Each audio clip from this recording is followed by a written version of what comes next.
पण नंतर या बेफाम आलेल्या गाड्या एकमेकांना धडकतात, परिणामी मोठ्या प्रमाणावर जीवितहानी होते, वित्तहानी होते। तर यावर चर्चा झाल्यात का? अर्थात यावर पालिकेत चर्चा झाली आहे, विधानसभेत झाली आहे, लोकसभेत झाली आहे, मात्र पर्याय एकही नाही। पर्याय यांनी काय काढले तर रंबल स्ट्रिप्स।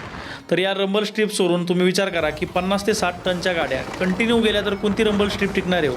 असा युक्तिवाद केला जातो की तुम्ही हायवेला स्पीड ब्रेकर लावू शकत नाही। दुसऱ्यांनी असा उपाय काढला की स्पीड गन।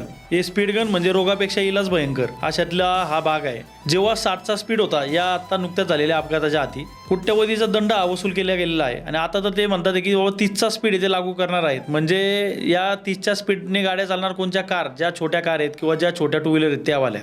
पण ही जी अवजड वाहनं आहे की ही जी परराज्यातून येतात, जो आता समजा कोल्हापूर, सांगली, सातारा किंवा बेळगावचा माणूस आहे, तो इथून पुण्याला किंवा मुंबईला जातोय, तर त्याला कल्पना आहे, त्याला माहिती आहे नवले ब्रिज हा मृत्यूचा सापळा आहे, तो नामस्मरण करतच हळूहळू तिथून पास होतो।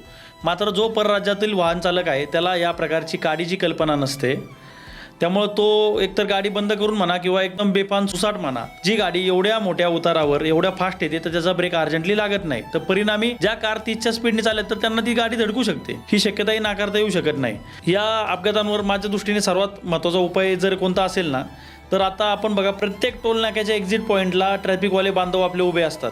अर्थात ते का उभे आहेत काय नाही ते त्यांचं कारण वेगळं आहे। फक्त आर्थिक विवंचनेकडे लक्ष न देता एखादा एक्स्ट्रा बांधव अवजड वाहनांच्या लेनमध्ये लावून जर जनजागृती केली, पुढे जाऊन खूप मोठा स्लोप किंवा ढाळ आहे तिथे जाऊन गाडी बंद करू नको, बंद केले तर तू स्वतःसोबतच दुसऱ्यांचाही जीव धोक्यात घालतोय, अशी एक मिनिटाची फक्त जनजागृती केली अवजड वाहनांच्या लेनमध्ये, कारवाल्यांच्या मनामध्ये भीती पण आहे आणि ऑलरेडी जनजागृती पण आहे, त्यामुळे कारवाले हळू चालणार किंवा थोडेसे फास्ट जरी असले तरी गाडी कंट्रोल होते कार, मात्र अवजड वाहनही कंट्रोल होत नाही। हे जरी केलं तरी फार मोठा फरक पडू शकतो। धन्यवाद।